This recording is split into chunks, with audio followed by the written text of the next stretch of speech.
Avant de démarrer cette vidéo, n'hésitez pas à aller voir en description comment vous pouvez nous aider sur Tipeee, Patreon, PayPal et notre canal Telegram payant. Abonnez-vous également à notre partenaire Géopolitique Profonde. Donc le numéro de mois de mai va sortir. Encore un grand cru avec Franck Pengam, avec Laurent Ozon sur coloniser l'espace, avec Pierre-Antoine Plaquevent et avec, entre autres, bien sûr, Sylvain Ferreira, tous ces intervenants et que nous apprécions beaucoup et que nous invitons d'ailleurs dans nos propres programmes sur Stratpol ou sur RT en français dans notre talk show débat politique du vendredi soir. Ce qui nous a plu cette semaine, c'est d'abord la résistance intérieure, puisque Emmanuel Macron, le régime d'Emmanuel Macron, donc en la personne de son chef, Emmanuel Macron lui-même, a radié deux généraux qui avaient pris la parole en 2021, qui ont encore repris la parole pour défendre les intérêts de la France, donc notamment le général Pellizzari. Donc tout cela, évidemment, nous les soutenons. La dernière lettre, nous l'avons signée, et il est important de voir que, quoi qu'il arrive, il y a toujours, dans tous les moments difficiles, des officiers français qui se battent. Et donc aujourd'hui, ceux qui sont les plus visibles, évidemment, c'est ceux qui ont quitté l'institution, mais ils se battent, et je sais qu'il y en a encore dans l'institution.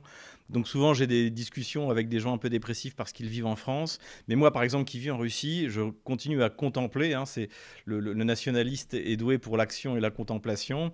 Et je continue à contempler tous ces Français qui continuent à travailler. La France sera sauvée par ses officiers, par ses prêtres, qui ouvriront la voie à ses professeurs et à ses entrepreneurs. Et avec l'aide de Dieu, notre pays s'en sortira, je vous le garantis.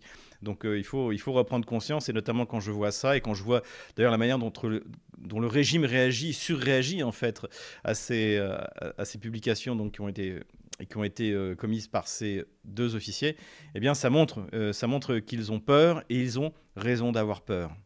Ce qui m'a plu également cette fois, c'est Vladimir Poutine qui a cité Normandie-Niemen. Alors Normandie-Niemen, vous vous en souvenez, c'est cette escadrille qui a été mise en place sur l'initiative de la France libre, du général de Gaulle, à partir de l'année 1942. Alors ça a pris du temps, les pilotes arrivaient par Téhéran, et donc c'était quelques dizaines de Français. Mais c'est ceux dont se souvient la Russie, en fait. Se souviennent les Russes, savoir que, en fait, pour eux, finalement, la France combattante, eh bien, c'est quelque chose qui s'incarne dans ces pilotes.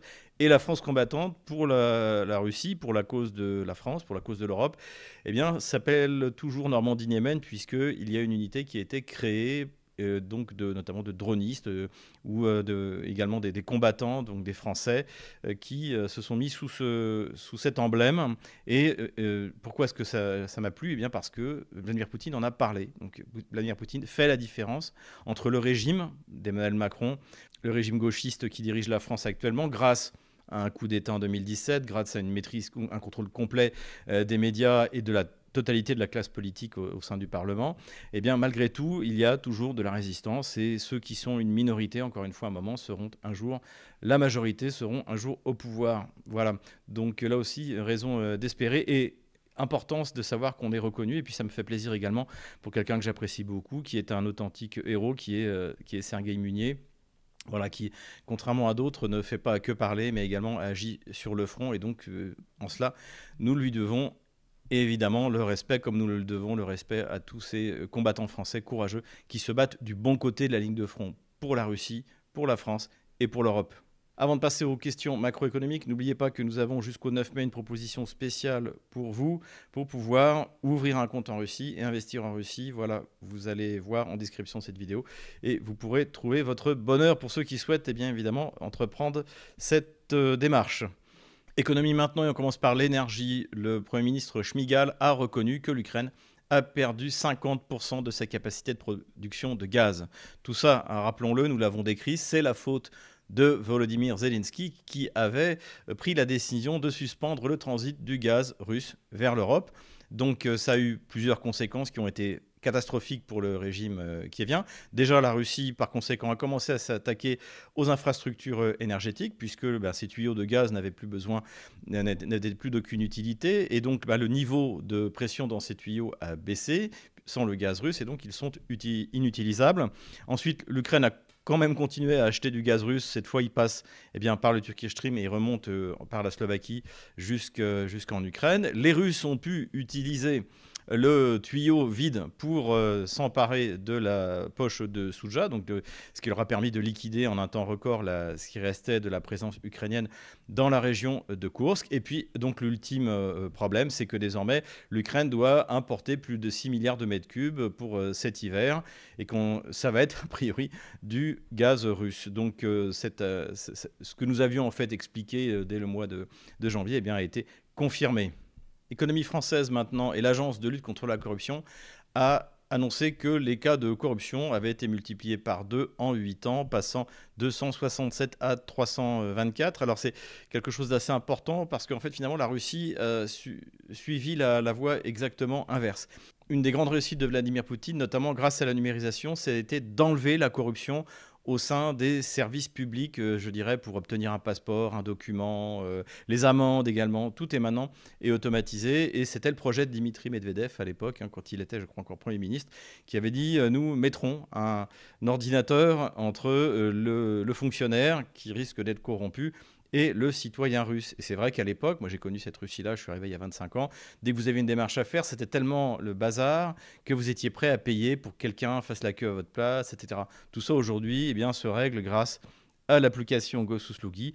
Et il est évident que la France a beaucoup de retard par rapport à ça et que tout est prétexte pour la corruption. Donc, tandis que la Russie, petit à petit, vient à bout de cette corruption qui est la plus, finalement, celle qui a agacé le plus les citoyens russes, c'est-à-dire la corruption, la petite corruption de tous les jours, ça a été nettoyé. Et il faut souligner aussi que la grande corruption telle qu'on la voit en France, par exemple dans l'affaire Alstom, le pacte de corruption, les personnages louches comme Alexis Kohler, dont nous avons parlé dans le livre noir de la gauche française, le voilà, tout ça, ça n'existe plus en Russie. Effectivement, il y a eu des pillages dans les années 90, encore un peu au début des années 2000, et encore, tout ça a été terminé par l'action de Vladimir Poutine et de ses équipes. Alors qu'en France, évidemment, on est en train encore de perdre, on va perdre des fleurons de notre économie, de technologie, parce que la gauche bourgeoise est prête à tout vendre pour continuer à conserver sa place et faire plaisir à ceux qui dirigent réellement notre pays et qui ne sont pas en France. Quel que soit le niveau de corruption de la France, évidemment, ça n'atteindra jamais celui de l'Ukraine. Et c'est d'ailleurs ce qu'a constaté le conseiller pour la sécurité de Donald Trump, je crois que c'est Michael Waltz, qui a dit, d'ailleurs dans une interview, qu'il ne fallait pas oublier que l'Ukraine était le pays le plus corrompu du monde. Et évidemment, c'est évident, on va d'ailleurs en reparler par rapport à l'accord qui vient, soi-disant, d'être signé entre Washington et Kiev, mais cette corruption systématique, endémique, systémique, permanente, institutionnelle, est évidemment quelque chose de fondamental lorsqu'on veut agir en Ukraine ou avec l'Ukraine. Après la Pologne qui se développe grâce à l'argent des Allemands, des Français et des Italiens, en gros les plus gros contributeurs positif au budget de l'Union européenne. Donc la Pologne, avec cet argent, va acheter des armes américaines, se développe. Et finalement, ce braquage de la richesse des Français sert à développer la Pologne. Mais la Pologne ne renvoie pas l'ascenseur. Eh bien, elle n'est pas la seule, puisque désormais, il y a également la Tchéquie qui a décidé, et on remercie François Asselineau de nous l'avoir signalé, a décidé pour le nucléaire civil de s'adresser à la Corée du Sud. Donc voilà, la Tchéquie va signer un accord avec la Corée du Sud avec notre argent. Bravo, l'Union européenne. Plusieurs articles sur l'augmentation des dépenses militaires mondiales, notamment d'une institution qui s'appelle le CIRPI, et donc qui souligne que la plupart de des grands pays ont augmenté leurs dépenses militaires, et on nous ressort évidemment le tableau en dépenses nominales en nous expliquant, et c'est repris sur les plateaux de télévision, notamment français, que en fait l'Europe dépense 3 fois plus, 2 fois et demi plus d'argent pour ses dépenses militaires que la Russie. Et alors, ce qui est étonnant, c'est que même sur LCI, Darius Rochebin avait compris ce que c'était que la parité de pouvoir d'achat. En fait, le budget russe, vous pouvez facilement le multiplier par 3. Donc, ce n'est pas du tout impressionnant, ces chiffres qui sont publiés. La Russie produit l'essentiel de ses armements, donc le budget est en rouble, donc la parité de pouvoir d'achat fait que ce budget est plus important. Normalement, tout le monde devrait l'avoir compris. Et puis ensuite, le système de défense russe est cohérent C'est une masse, alors qu'à côté, vous avez une accumulation de budgets de la défense, de projets dont on ne sait pas trop ce qu'ils sont devenus, et puis aucune réelle finalement coordination. On s'aperçoit entre autres que du 155 mm bien produit dans tel pays n'est pas le même que le 155 mm produit dans un autre. Donc du point de vue de la qualité des matériels, du point de vue de l'efficacité de la production, du point de vue évidemment de la supériorité du soldat russe sur toutes les armées européennes réunies, la supériorité de la Russie dans le domaine militaire et militaire-industriel est totale. La décision prise à la fin de l'année 2023, je crois, par la Finlande, de fermer ses frontières avec la Russie, ces 1300 km de frontières avec la Russie, a été une véritable catastrophe économique pour le pays. Et cela a touché différents domaines. Tout d'abord le tourisme, puisque notamment toutes les grandes villes frontalières dépendaient du tourisme russe. Et d'ailleurs, il y a eu beaucoup d'investissements qui avaient été faits ces 10 dernières années. Et ça aurait coûté, donc d'après les chiffres qui sont officiels, 1 milliard d'euros, c'est-à-dire 15% de la richesse donc de ces villes frontalières, de ces stations balnéaires, etc., etc. J'ai trouvé d'ailleurs une émission très intéressante sur une chaîne russe qui analyse ça de manière assez précise. Alors le problème, évidemment, c'est que c'est en russe. Donc il y a ça, il y a également toutes ces voies ferroviaires, ces ports qui avaient été aménagés, qui ont été complètement désertés. Et donc les Russes ont trouvé des voies alternatives. Eux continuent à faire du commerce, mais ce n'est plus la Finlande qui en occupe. Donc c'est une véritable catastrophe économique, à tel point qu'a priori le président Stubb, donc qui est un soi-disant conservateur, se serait adressé à Donald Trump pour en gros demander l'autorisation de rouvrir la frontière, puisque rappelons-le, la Finlande est rentrée dans l'OTAN et c'est à partir de là que sous un prétexte d'immigration clandestine, la Finlande a complètement fermé ses frontières, alors que jusqu'en 2023, en fait, la Finlande avait profité du blocus de l'Union européenne, puisque notamment votre serviteur était plusieurs fois passé par la Finlande pour aller prendre l'avion à Helsinki. Donc ça a été une véritable catastrophe pour la Finlande, comme d'ailleurs les Pays-Baltes, puisque les Pays-Baltes ont perdu tout le fret qui passait par Klaipėda en Lituanie, Riga en Lettonie ou Tallinn en Estonie. Et aujourd'hui, les Russes ont construit leur port sur la Baltique. Les Biélorusses les utilisent. Donc, une fois de plus, on est dans une situation assez semblable à la France, ce que j'appelle le socialisme de destruction économique, c'est-à-dire que l'idéologie l'emporte sur l'intérêt supérieur de la nation, et notamment les intérêts supérieurs économiques. En France, le socialisme macroniste a imposé les sanctions contre la Russie, alors que nous n'avions aucun intérêt ni en Ukraine ni en mer Noire. Et cela nous a coûté des pertes de compétitivité du point de vue énergétique et un partenariat avec la Russie qui avait toujours été extrêmement bénéfique, avec des entreprises françaises qui ont été les pionnières à s'installer en Russie après la chute de l'URSS. Donc socialisme de destruction économique. Et on a en Finlande également la même situation à l'intérieur des forces politiques françaises représentées au Parlement. C'est-à-dire qu'il n'y a pas d'opposition sur ces thèmes qui sont pourtant cruciaux. Avant Stubb, celle qui dirigeait la Finlande, c'était Sanna Marin, je crois, qui elle était, on va dire, une gauchiste, pro-LGBT d'ailleurs. Mais en fait, sur la question russe, qui est une question essentielle et vitale pour la Finlande, il n'y a absolument pas eu de changement. L'hostilité contre la Russie est restée. Et finalement, non seulement les arrivées des conservateurs n'a pas amélioré les choses, mais au contraire les a aggravées, puisque c'est à ce moment-là que la frontière avec la Russie s'est fermée. Donc on est exactement dans la même situation que la France. C'est-à-dire que de l'extrême gauche jusqu'au centre-gauche, puisque Marine Le Pen, c'est plutôt du centre-gauche que de la droite ou l'extrême droite, eh bien, toutes les décisions qui nuisent à l'économie sont prises au nom de l'idéologie. Voilà. Bon, peu importe qu'on détruise des pans entiers de l'économie française, il faut servir l'idéologie globaliste, il faut servir l'Union européenne, il faut servir, alors jusqu'à présent, ce qu'exigent les démocrates américains. Et encore une fois, que ce soit Marine Le Pen qui l'a fait sans doute par lâcheté ou Jordan Bardella qui l'a fait par sottise, le résultat est là. Les intérêts économiques supérieurs de la nation française ne sont jamais pris en compte par aucun des partis représentés au Parlement français. Pas plus qu'en Finlande. Politico-économique maintenant, évidemment, cette semaine a été marquée par l'arrivée des 100 jours de Donald Trump. Alors évidemment, les résultats, comme le souligne Bloomberg, ne sont pas excellents. Cela dit, Bloomberg est plutôt orienté démocrate, donc c'est normal qu'il tire à boulet rouge sur Donald Trump. Mais globalement, cette espèce de coup de boutoir qu'il a voulu mettre n'a pas donné tous les résultats escomptés. Alors je ne dis pas qu'à terme il va pas en obtenir.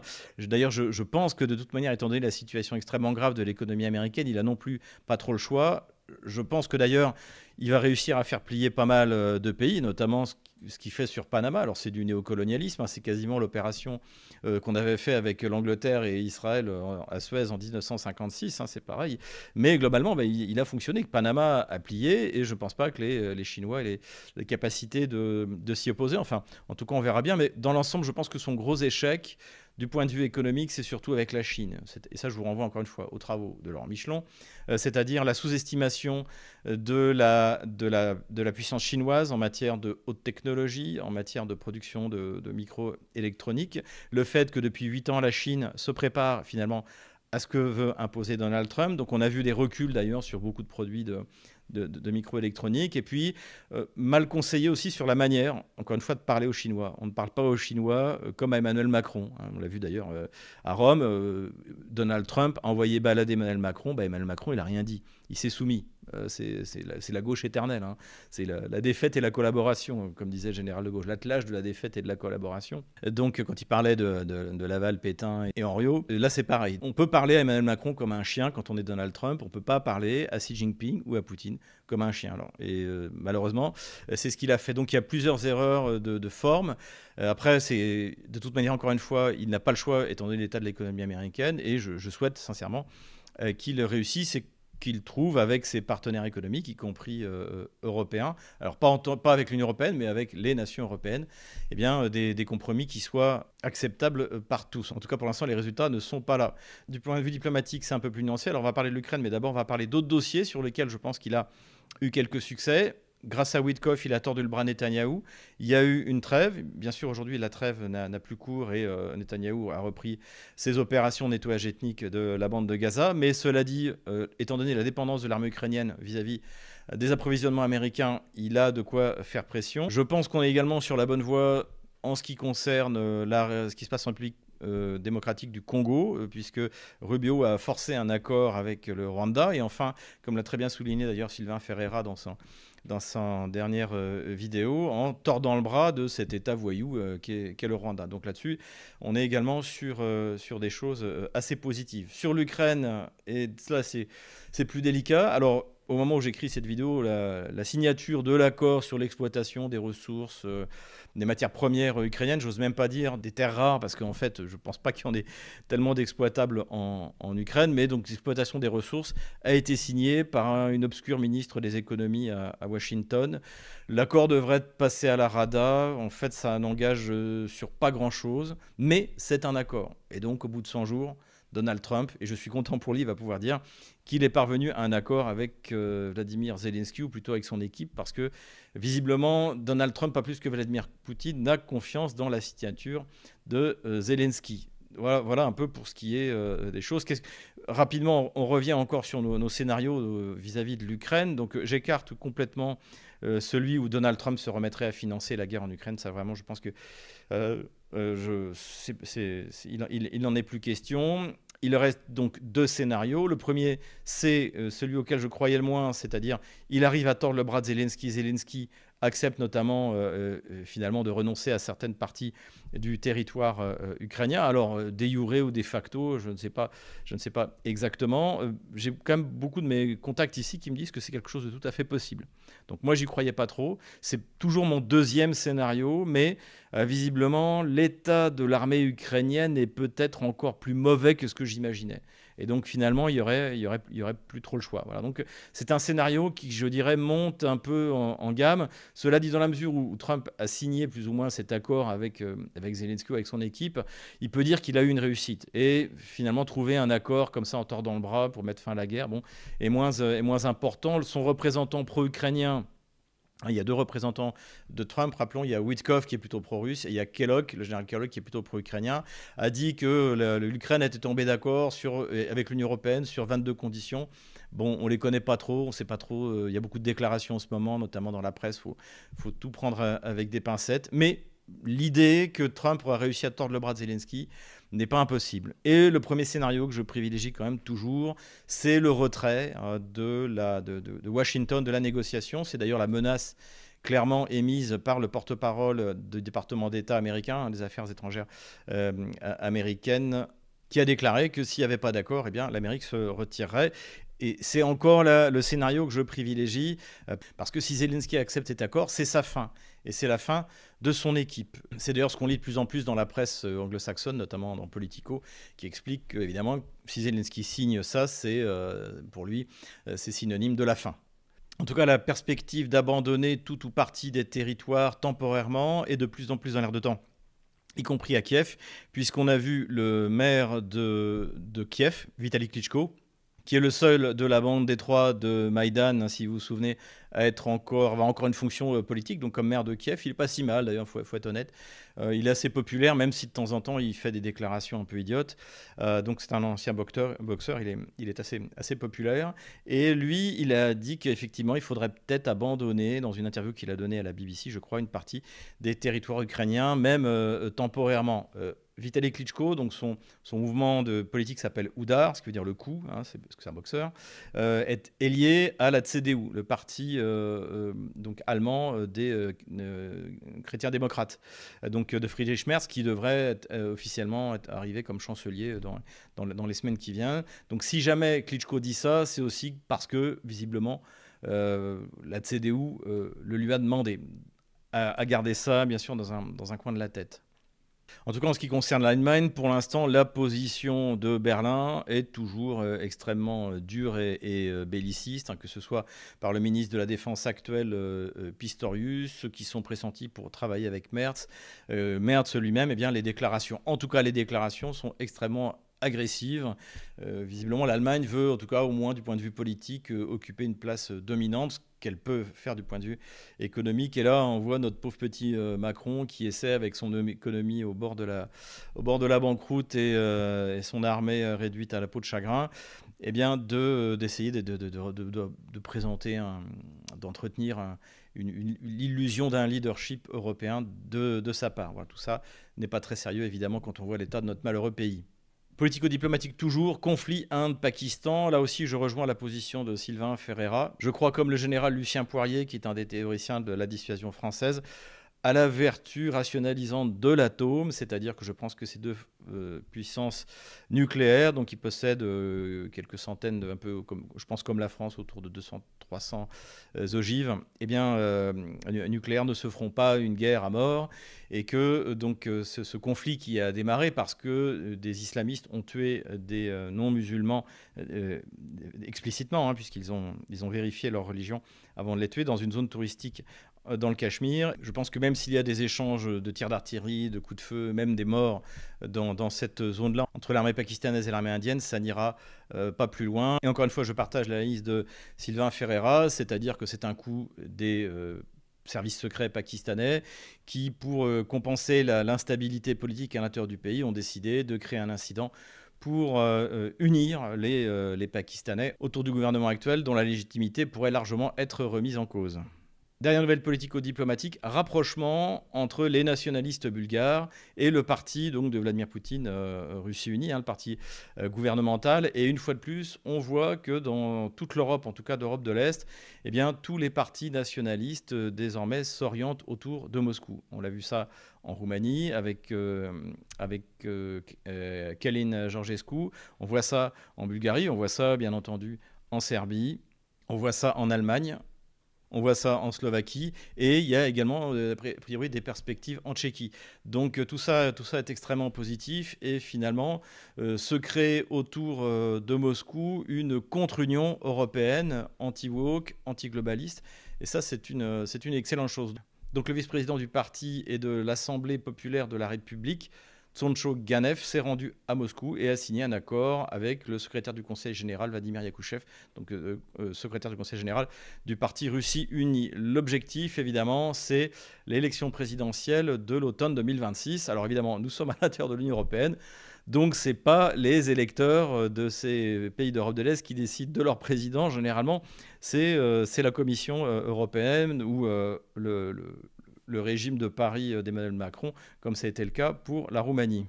Terrorisme maintenant, le régime de Kiev, bandériste, fidèle à sa tradition terroriste, a fait de nouveau assassiner un général russe. Donc la dernière fois, c'était le responsable de la lutte contre le nucléaire, le biologique et le chimique, donc quelqu'un qui n'avait pas de rôle sur la conduite des opérations. Donc c'était en cela un acte terroriste, hein. Encore une fois, si jamais Kiev réussit à faire assassiner le général Gerasimov, le général Mordvichev, dont l'état-major d'ailleurs n'est pas à Moscou, hein, l'état-major il est à Rostov, je reconnaîtrais que c'est une cible militaire. Là, ce sont des assassinats ciblés sur des personnes qui sont en vue parce qu'ils passent de temps en temps dans les médias. C'était le cas du général Kirillov, je crois, donc qui lui passait régulièrement sur les questions précisément d'attaques chimiques, nucléaires. On l'avait vu en Syrie, on l'avait vu également dans les laboratoires biologiques qui ont été découverts en Ukraine, donc qui avaient été mis en place par l'administration américaine en Ukraine précisément.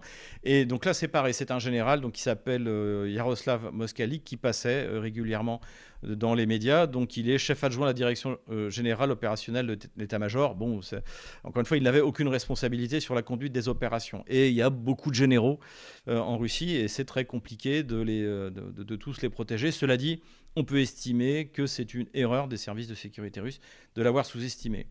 Alors le général terroriste gamelin Polyméros, a trouvé le moyen sur, comme par hasard, LCI, de dire que en fait, c'est parce que l'Ukraine comptait des amis en Russie. En fait, non, les services secrets ukrainiens ont comme d'habitude recruté un taré, un loser, à qui ils ont promis 18 000 dollars si jamais il faisait cette opération. De toute manière, grâce aux réseaux sociaux aujourd'hui, trouver ce genre de loser, eh bien, c'est extrêmement facile, malheureusement. Donc, il faut s'adapter à cette nouvelle menace. D'autant plus que, à la fois, Zelensky et le secrétaire du comité de la Rada sur la sécurité nationale, donc qui s'appelle Kostenko, eh bien, ils nous promettent du terrorisme, hein. On est vraiment là, ce que j'avais annoncé déjà il y a 3 ans, c'est-à-dire au fur et à mesure de la défaite militaire évidente du régime de Kiev, la bascule vers le terrorisme, vers la tradition bandériste, va s'accentuer. Le bandérisme n'a jamais fourni de bons soldats, mais toujours d'excellents terroristes. Et là-dessus, ils sont très forts. Et donc ce Kostenko a effectivement affirmé, a pris la responsabilité de cet attentat en disant que de toute manière, dans les 10, 20, 30 ans qui venaient, c'était ce qu'il faudrait faire. Voilà. Donc vague de terrorisme malheureusement à attendre. Cela dit, les Russes savent se défendre. Bandera, ça a pris 14 ans, mais il a fini par payer. Donc tous ces criminels seront, je l'espère, jugés au minimum. Voilà, donc quoi qu'il arrive, les Russes sont conscients de ce danger. Il faut qu'ils adaptent, notamment qu'ils protègent davantage leurs généraux, mais ça va être très compliqué parce que s'ils protègent les généraux, bah, ils vont s'attaquer aux colonels. Et donc voilà, ce sont une politique de sécurité globale à élaborer. Et donc on peut rajouter également que Kostenko a menacé d'action pendant le 9 mai en disant nous avons les moyens de frapper sur la place rouge. Non, l'Ukraine n'a pas les moyens de frapper sur la place rouge, surtout sans l'aide des Américains. Et d'ailleurs, pour l'instant, ça n'a jamais été le cas. Les quelques attentats qu'on a eus par des drones, c'était des drones en fait qui étaient envoyés par des petits drones qui étaient envoyés par des camions qui étaient garés dans Moscou, on l'avait raconté. Mais une grosse frappe sur la place rouge, c'est peu probable, surtout avec différents présidents, comme le président Xi Jinping, ça passerait extrêmement mal. Donc ça, ce sont des rodomontades de Zelensky et de Kostenko. Zelensky aussi a dit que Poutine avait raison de s'inquiéter pour son défilé, il faut quand même le faire. Mais ce qui est certain, encore une fois, c'est qu'on va revenir au bandérisme intégral, c'est-à-dire du pur terrorisme. Mauvais soldat, excellent terroriste.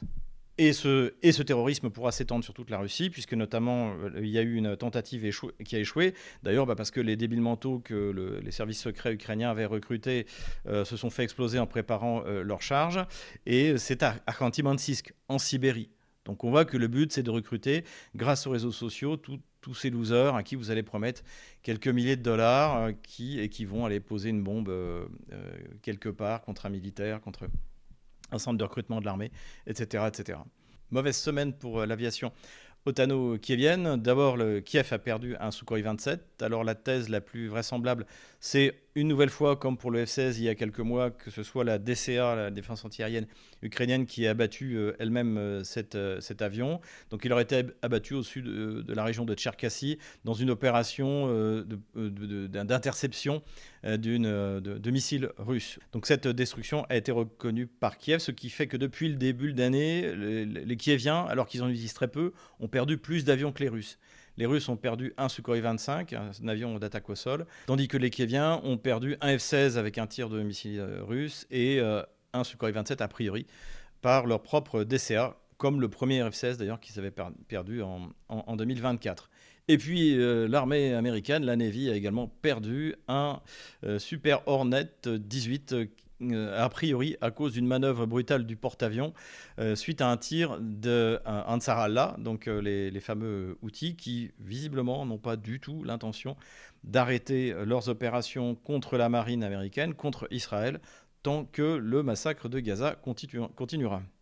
Évidemment, tout le monde a souligné au passage que ça avait quand même coûté 60 millions de dollars, sans compter le nombre de drones Reaper, qui on doit être à 13 drones qui ont été abattus depuis le début des opérations, alors qui montent à avant évidemment Donald Trump, donc on en est à 13 fois 130 millions de dollars. Le génocide de Gaza va finir par coûter très cher en matériel à l'armée américaine. Considération militaire générale maintenant, et j'en ai une, évidemment, ça concerne la déclaration du général Gerasimov, commandant les troupes russes, lorsqu'il a rendu compte à Vladimir Poutine de la libération complète de la région de Kursk. Donc ça, c'est la première information, mais ça, je pense que vous êtes déjà au courant. Et surtout de la présence et du fait qu'ils ont combattu vaillamment de soldats nord-coréens. Donc c'est une reconnaissance officielle. Et je me suis dit que c'était l'occasion de revenir sur cette fameuse alliance russo-nord-coréenne donc, qui s'est mise en place petit à petit depuis le début de l'opération militaire spéciale. Donc j'ai fait un retour en arrière sur mes bulletins pour voir un peu comment on avait traité ça, puisque ça permettait évidemment parallèlement de voir l'évolution et comment on en est arrivé là. La première fois que la presse occidentale en a parlé, c'était en août 2022. Pourquoi ? Eh bien parce qu'un expert militaire qui s'appelle Igor Korotchenko, dans une émission sur une chaîne de télé d'État russe, Russia Adin, avait dit que pourquoi pas accepter la présence de Nord-Coréens au sein des armées des républiques populaires de Donetsk et de Lugansk. Pourquoi ? Parce que je vous rappelle qu'en août, il n'y a pas encore eu la réunification. Donc les armées de la Russie a reconnu la DNR et la LNR, mais ce sont toujours des États indépendants finalement aux yeux de la Russie. Donc elles pourraient, à cette époque, c'est ce que dit cet expert militaire, signer un accord de défense et pourquoi pas, on parle à l'époque, lui parle à l'époque de 100 000 soldats nord-coréens qui pourraient être intégrés à l'armée. Donc ça, j'en avais parlé dans mon bulletin 94, ça avait été repris dans la presse américaine, dans The Insider notamment. Bref, ça n'était pas aller plus loin. Pour la petite histoire, si vous vous souvenez, j'étais parti en mission d'observation avec mon ami Fabrice Sorlin à la prison d'Elenovka, puisque l'armée otano-kievienne avait bombardé avec un HIMARS la prison où étaient retenus des prisonniers de l'armée ukrainienne. J'avais pu d'ailleurs parler avec 4 Azovtse, des bandéristes d'Azov. Ça avait été assez intéressant. Et donc à ce moment-là, pourquoi j'en parle ? Parce que dans l'hélicoptère qui nous emmenait en vol tactique, c'était assez sympa, je dois dire, à l'aller et au retour, qui nous emmenait au bord à côté de cette prison, eh bien, il y avait l'attaché militaire nord-coréen, et avec son adjoint visiblement. Alors, c'était pas des rigolos, mais j'avais réussi à les faire sourire en leur disant que finalement, si la DNR et l'ANR ne voulaient pas des volontaires nord-coréens, nous, les Gilets jaunes, on était prêts à trouver un accord avec eux. Donc, ça l'avait fait sourire. Mais bon, en 2022, finalement, la coopération avec la DNR et la LNR et avec les Gilets jaunes, on est resté là. À partir de 2023, en revanche, ce qu'on observe, c'est une noria diplomatique avec ministres de la Défense, ministres des Affaires étrangères russes qui vont à Pyongyang et inversement nord-coréens qui vont en Russie. Donc tous ces échanges diplomatiques, on en a parlé dans nos bulletins assez régulièrement, et ils aboutissent en juin 2024 de l'année dernière à un accord de défense entre la Corée du Nord et la Russie. Et finalement, cet accord est ratifié par le Parlement russe en novembre 2024 et ensuite signé par Vladimir Poutine. Donc il entre en vigueur à ce moment-là. Pourtant, le premier article, d'ailleurs assez loufoque, qui est publié par le Financial Times, date du mois d'octobre. Et dans cet article, on nous explique qu'il va y avoir l'intervention de soldats nord-coréens. Alors c'est repris évidemment par tout le monde en expliquant qu'ils vont servir de chair à canon pour prendre les positions et que les Russes ensuite viendront occuper. Donc tout ça n'est pas très sérieux. Et d'ailleurs le secrétaire d'État à la Défense de Joe Biden, Lloyd Austin, donc qui n'est pas un agent russe, précise bien dans une conférence de presse que pour l'instant il n'y a aucun élément qui confirme cette affirmation du Financial Times. Laura, j'ai vu ces informations dans les médias. Pour le moment, je ne peux pas confirmer ces rapports et nous allons certainement continuer à nous renseigner à ce sujet. Si c'est le cas, c'est évidemment grave. Si c'est avéré, c'est grave et nous continuerons à surveiller cela. Sans parler des intentions possibles de la Corée du Nord, pouvez-vous confirmer qu'il y a maintenant des militaires qui sont formés en Russie? Je ne peux pas le confirmer, Laura. Donc, vraisemblablement, à l'époque, il n'y a pas de troupes coréennes sur le front. Peut-être en formation dans l'extrême-orient russe, ça, c'est pas impossible, mais pas sur le front. Cette déclaration de Lloyd Austin, vous pouvez la trouver dans notre émission L'échiquier mondial, qui est sortie en décembre 2024. Et je pense qu'à l'époque, il n'y avait pas encore de soldats nord-coréens sur le front. En revanche, il est vrai qu'à partir du début de l'année 2025, les experts militaires avec lesquels je discute, côté russe, ont commencé à me confirmer qu'il y avait effectivement quelques milliers de soldats, vraisemblablement nord-coréens, qui se battaient, alors qui étaient là venus pour apprendre à se battre. Et d'ailleurs, il y avait eu cet épisode dont on a parlé dans le bulletin 224, où il y avait eu 2 qui avaient été capturés. Alors visiblement, eux avaient été plutôt capturés sur un camp d'entraînement, puisque lorsqu'ils ont été interrogés, c'est ce qu'ils ont dit, en disant on nous avait annoncé qu'on allait s'entraîner dans des conditions réelles. Et donc ça, c'était au début du mois de février, et les experts avec qui j'en discutais me disaient qu'il y avait des instructeurs et également quelques milliers de forces spéciales d'infanterie de choc nord-coréennes. Et de nouveau, on en a reparlé il n'y a pas très longtemps, il y a un mois, dans notre bulletin 233, où là j'avais opposé l'exemple nord-coréen où il y avait effectivement vraisemblablement quelques milliers d'hommes, alors que du côté chinois, malgré les affirmations de Zelensky, c'était fortement improbable. Donc a priori, les renseignements qu'on m'avait donnés depuis le début 2025 étaient bons. Cela dit, on ne parle pas non plus de même pas 10 000 hommes. J'ai pas entendu 10 000 hommes. De ce qu'on m'a dit, c'est autour de 5 000. Qu'est-ce qu'on m'a dit également sur ces soldats? Ils sont extrêmement disciplinés, extrêmement vaillant, extrêmement courageux, dur à la tâche. En revanche, techniquement, il y a quand même du retard par rapport à la guerre moderne. Ils sont encore sur des principes de combat, d'assaut d'infanterie qui sont ceux de la guerre d'avant, qui malheureusement, je pense, sont toujours ceux qui sont enseignés dans l'armée française, d'après ce que me disent mes amis qui servent encore. Bon, espérons qu'on va s'adapter au drone, voilà. Mais en tout cas, encore une fois, ces 5000 soldats se sont battus courageusement, ont eu des pertes assez sévères et ne représentent pas de toute manière un game changer pour l'armée russe qui aujourd'hui doit être autour de 600 000 hommes, donc c'est pas 5000 Nord-Coréens en plus qui vont changer les choses. Pourquoi est-ce que les Russes ont décidé de le dire publiquement? Je pense parce que, eh bien, tout simplement, ils vont défiler sur la place rouge, avec d'ailleurs aussi des soldats chinois. Et aussi, c'est un message envoyé à la Corée du Sud, qui a eu la très mauvaise idée, en 2023, je crois, de livrer des obus de 155 mm aux États-Unis pour qu'ils puissent livrer les leurs au régime qui vient. Donc ça, évidemment, ça n'a pas plu du tout russe, qui avait pourtant de bonnes relations avec la Corée du Sud. Et c'est une première chose. Et puis aussi vis-à-vis de Trump, en disant nous aussi on a des alliés, donc si vous voulez vous en prendre à la Corée du Nord, avec notre accord de défense, eh bien nous serons là pour les défendre.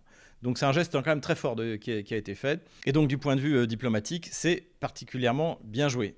Avant de passer sur la carte des opérations militaires, je voudrais faire quand même une dernière constatation militaire générale. C'est la trêve qu'a annoncé d'ailleurs, pas seulement proposé, Vladimir Poutine pour les fêtes du 9 mai. Donc là aussi, je pense que c'est quelque chose d'important. C'est comme pour la trêve pascale, c'est-à-dire que Poutine montre que c'est lui qui maîtrise le rythme des opérations et le rythme des négociations. Il peut faire une trêve quand il veut. Il se moque que Zelensky l'applique ou pas. De toute manière, Zelensky n'a pas les moyens militaires d'utiliser cette trêve pour essayer de marquer des points sur la ligne de front. On va le voir sur la carte des opérations militaires, l'armée russe avance de partout. Donc là, par cette proclamation de la trêve, qu'elle soit suivie ou pas par Kiev, eh bien Poutine montre qu'il est le maître du jeu des opérations militaires. Et nous revoilà sur la carte des opérations militaires. Il y a eu des frappes dans la profondeur côté kievien avec des attaques de drones qui n'ont pas donné grand-chose. Encore une fois, je ne vois pas comment Kiev pourrait, sans l'aide des Américains, frapper jusqu'à Moscou pour le 9 mai. Donc tout ça, c'est des menaces pas très sérieuses. Donc on passe directement sur la ligne de front. Les Russes continuent leur progression dans la région de Soumy en s'approchant de la localité de Bilovodé ici et sont entrés dans Lokhnaya. En ce qui concerne la région de Koursk, donc les derniers villages, celui d'Olechnia a été pris et celui de Gornal a été pris. Il y a encore quelques troupes ukrainiennes coincées dans les forêts. On ne sait pas trop ce qu'ils font là. Visiblement, il s'agit pour Kiev de dire qu'il y a toujours des soldats autonokieviens dans la région de Koursk. Le front continue à bouger dans la région de Kupiansk. Comme on le voit ici, les Russes se sont emparés de la localité de Kamianka. Donc ils améliorent, ils agrandissent leur tête de pont. Et se sont également emparés de Doroshovka ici. L'objectif, c'est clairement Veliki Burluk ici pour prendre les troupes kieviennes qui sont stationnées devant Volchansk à revers. Au sud également, les choses avancent bien pour les Russes, puisque on le voit, la fleur ici autour de Novoe qui a été capturée, la localité qui a été capturée par les Russes, eh bien, est en train d'éclore. Les Russes ont pris également Lipovoe ici, sont rentrés dans Ridkodoub et dans Zelaya Dolina, à cet endroit-là. Là, j'ai tracé exprès la rivière Nitrius ici parce que c'est le long de cette rivière que les Russes vont progresser vers Liman. Donc, si les Russes arrivent à s'emparer de cette localité-là, dans ce cas, ils vont avoir un boulevard pour aller faire le siège devant Liman et la troisième bataille de Liman va commencer. Et c'est extrêmement important pour la suite des opérations, y compris vers Slaviansk. Les malheurs de l'armée ukrainienne ne s'arrêtent pas là, puisque les Russes continuent également à avancer dans la direction de Seversk, ici, dans ce bastion qui, jusqu'à présent, semblait imprenable. Les Russes sont rentrés dans Gregorovka, c'est un peu compliqué de savoir où ils en sont, mais ils avancent bien et surtout, ils contrôlent les hauteurs, dont Serebianka également est clairement menacée. Et après, Seversk sera coincé, puisque c'est une cuvette. Les Russes ont bien progressé du côté de Tchassov Yar. Donc là, la ligne de front est très conservatrice, puisqu'a priori, ils ont élargi également leur présence au nord de la ville. Ils seraient en train d'achever le nettoyage complet de ce bastion. Ils se sont emparés de Stupochki, ici, donc qui est plus au sud. Et donc après, là aussi, on est sur les hauteurs. Ils pourraient déferler sur Konstantinovka, qui se trouve dans une cuvette, d'autant plus que les Russes continuent à améliorer leur position en venant du sud et ont avancé. Alors, plus qu'on le voit sur ma ligne de front, en fait, les Russes ont largement avancé vers le nord à partir d'ici. Les malheurs de l'armée ukrainienne continuent, puisque les Russes avancent aussi au nord de Tarasovka, dont ils s'est emparé la semaine dernière, et donc consolident leur position, se sont emparés de la localité de Berezovka à cet endroit-là. Hein. L'objectif, évidemment, c'est clairement d'encercler toutes les troupes qui se trouvent ici et de donner l'assaut à Konstantinovka, donc non seulement par le nord, par le sud-est, mais également par le sud-ouest. L'assaut sur Pakrovsk a repris après les contre-offensives ratées du général Drapaté ukrainien, soi-disant major général ukrainien, en fait, qui ne fait pas du tout le poids face à mon préféré, le général russe Mordvitchev. Eh bien, là, les Russes sont en train d'avancer et se sont emparés de la localité de Milio-Bouvka, ici, et ils sont en train d'enfoncer le front au sud de Pakrovsk, comme on le voit ici. Donc, la localité de Kotlino a été complètement libérée et les Russes ont même pu avancer et s'emparer de la localité de Zvorovo ici et ont repris l'assaut vers Udachne. Je rappelle, cette petite punaise verte, c'était là qu'il y avait la mine de charbon à coke, absolument nécessaire pour la métallurgie ukrainienne, que l'oligarque Akhmetov, financier de Maïdan et des bandéristes d'Azov, a dû abandonner et qui retournera au peuple du Donbass. Les Russes, là, ont continué également à avancer. On est à quasiment 2 kilomètres de la frontière de Dnepropetrovsk ici. Ici aussi, les combats font rage, mais la ligne de front n'a pas beaucoup progressé. En revanche, les Russes ont bien consolidé là leur ligne et sont en train de s'emparer de la forteresse de Bagatir ici. Et la prise de la forteresse de Bagatir pourrait entraîner un effondrement partiel du front qui vient dans la zone. Voilà l'essentiel de la situation au jeudi 1er mai 2025. J'enlève la ligne de front de la semaine dernière. Voilà où nous en sommes. Voilà, c'est tout pour aujourd'hui. J'espère que cette vidéo vous a plu. N'hésitez pas à vous inscrire sur tous nos réseaux sociaux pour ne rien manquer.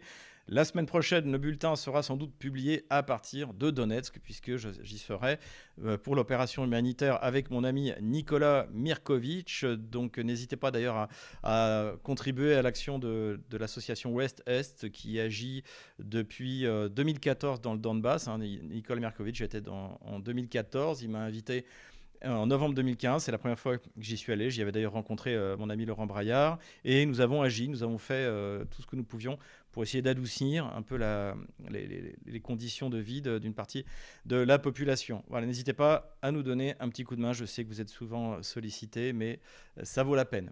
Voilà, en tout cas, la situation diplomatique est excellente.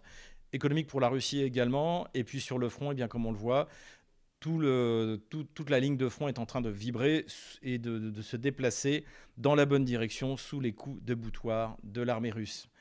Donc tenez bon, courage, on les aura.